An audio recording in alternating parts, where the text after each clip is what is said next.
Go. So everyone, we are in Prague right now, and that is the view from the top of the castle, and that is Prague.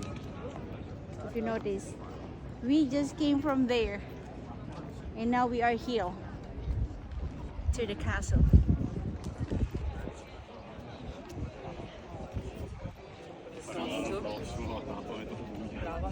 How pretty is Prague.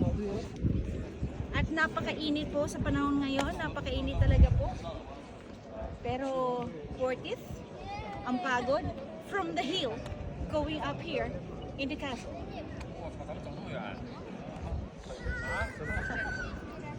Then,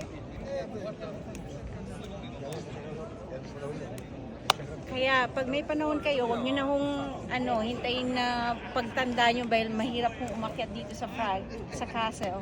But it's worth it. Thank you so much for watching our video.